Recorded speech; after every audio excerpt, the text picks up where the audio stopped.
Binlerce yıl önce dünyanın en büyük uygarlıklarından biri denizlerin derinliklerine gömüldü. Altınla süslenmiş şehirler, gelişmiş bir teknoloji ve insanlık tarihine yön verecek bir medeniyet. Ancak bir gecede hiçbir iz bırakmadan yok oldu. Platon'un yazılarında bahsettiği Atlantis gerçekten var mıydı? Yoksa sadece bir efsane mi? Bilim insanları ve tarihçiler bu kayıp kıtanın izini sürmeye devam ediyor. Bugüne kadar ortaya atılan en çarpıcı teorileri, gizemli keşifleri ve Atlantis'in ardındaki büyük sırrı birlikte keşfetmeye hazır mısın?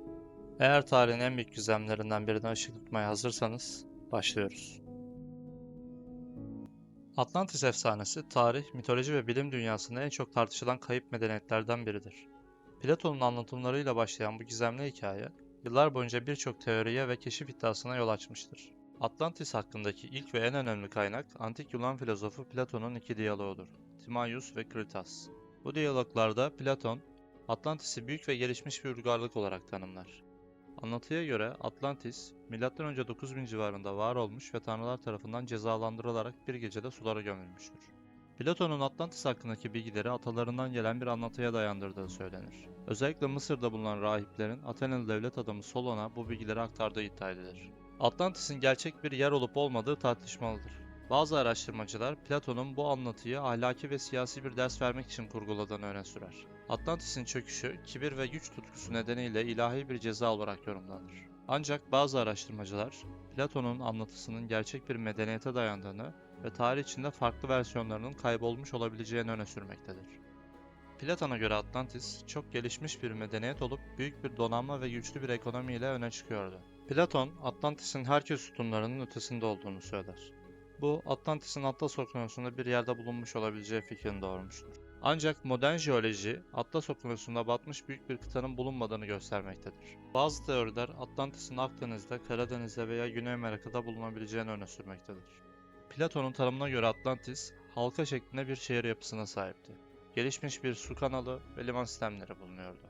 Mükemmel mimariye ve mühendislik bilgisine sahipti.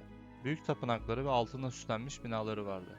Tarımda ve madencilikte oldukça ileri seviyedeydi. Atlantis'in o dönemin diğer uygarlıklarından daha gelişmiş teknolojilere sahip olduğu iddiaları da mevcuttur. Peki Atlantis gerçek olabilir mi? Atlantis'in gerçekten var olup olmadığı konusunda 3 temel teori bulunmaktadır. Bunlardan birincisi Girit ve Minos uygarlığı teorisi. Minos uygarlığı Girit adasında gelişmiş bir medeniyetti. M.Ö. 2700 ila 1450 yıllar arasında varlığını sürdürmüştü.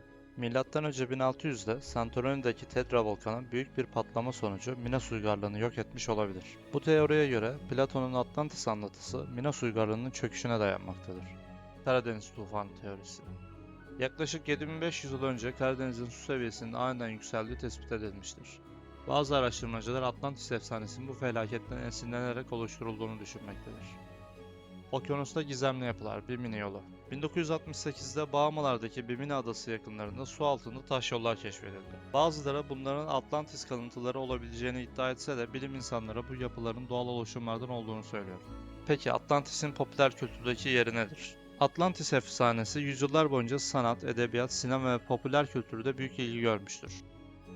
Jules Verne 20 Üniversitesi altında Disney Atlantis The Last Empire ve Aquaman filmleri Atlantis temalı filmler arasındadır. Assassin's Creed Odyssey ve Indiana Jones Atlantis'i konu alan oyunlar arasındadır.